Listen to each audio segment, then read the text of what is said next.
আসসালামু আলাইকুম, কেমন আছেন সবাই? আই হোপ সবাই ভালো আছেন। আজকে আপনাদের জন্য যে ভিডিওটা আনলাম সেটা হচ্ছে কি করে মিষ্টি কুমড়া ভাজি করবেন ছোট চিংড়ি দিয়ে।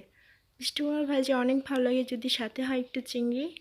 তো চলুন আমার রান্নার প্রসেসটা দেখিয়ে দিই।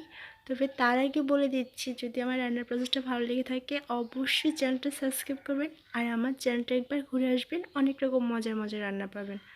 তো চলুন আমি উপকরণ কী কী নিয়েছি দেখিয়ে দিই। মিষ্টি কুমড়া নিয়েছি হাফ কেজির মতো, ছোটো ছোটো কিউব আকারে কেটে নিয়েছি। চিংড়ি মাছ হাফ কাপ বেছে নিয়েছি ভালো করে। তারপর শুকনো মরিচ প্রায় 2টা ছোটো ছোটো টুকরা করে নিয়েছি। কাঁচামরিচও 2-3টা ছোটো ছোটো টুকরা করে নিয়েছি। পেঁয়াজ কুচি নিয়েছি একটা, আদা রসুনের পেস্ট 1 চা চামচ, আর সামান্য পরিমাণ হলুদ মরিচ আর জিরে গুঁড়ো নিয়েছি, আর 1 চা চামচ লবণ নিয়ে নিচ্ছি। তো চলুন রান্নার প্রসেসটা দেখিয়ে দিই। প্রথমে একটা প্যানে আমি পরিমাণ মতো তেল অ্যাড করে নেব।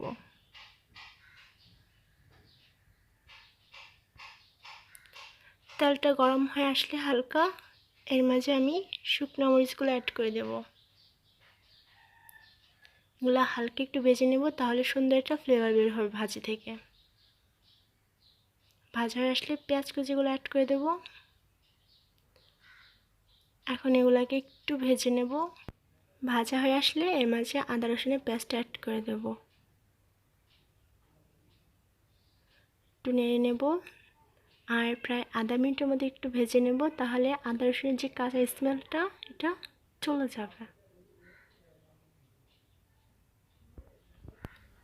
ভাজা হয়ে আসছে আদা রসুনটা, এখন আমি এর মাঝে মিষ্টি কুমড়াটা অ্যাড করে দেব। এখন এগুলোকেও আমি এই মশলাগুলোর মধ্যে একটু ভেজে নেব, প্রায় 2-4 মিনিটের মতো।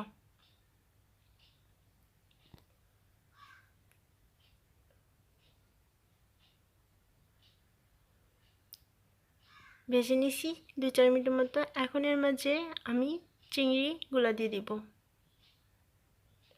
নেড়ে চেড়ে ভালো করে মিক্সড করে নেব।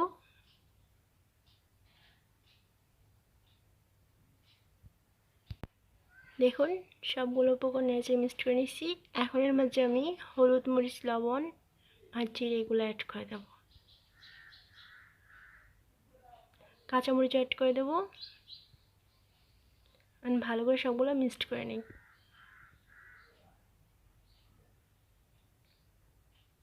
এখন আমি এগুলাকে আরও প্রায় 2-4 মিনিট ভেজে নেব,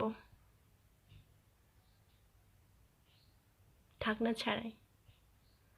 ভাজা হয়ে আসলে এখন আমি এর মাঝে ঢাকনা দিয়ে দিব। এখন মিষ্টি কুমড়া বেশিক্ষণ লাগে না সিদ্ধ হতে। এখন এগুলো দেখুন আমি প্রায় এরকম 2-3 মিনিট পরেই চলে আসলাম, আমার কিন্তু হয়ে গেছে ভাজি। ধনেপাতা কুচি দিয়ে দিলাম। তো কেমন লাগলো গাইস আমার রান্নাটা? যদি রান্নাটা ভালো লেগে থাকে অবশ্যই চ্যানেলটা সাবস্ক্রাইব করবেন। খুবই আমি একটা রান্না, দেখতে চাই না কেমন লাগতেছে, কিন্তু খুব আসলেই খুব টেস্টি একটা খাবার। ভালো থাকবেন সবাই, আল্লাহ হাফেজ।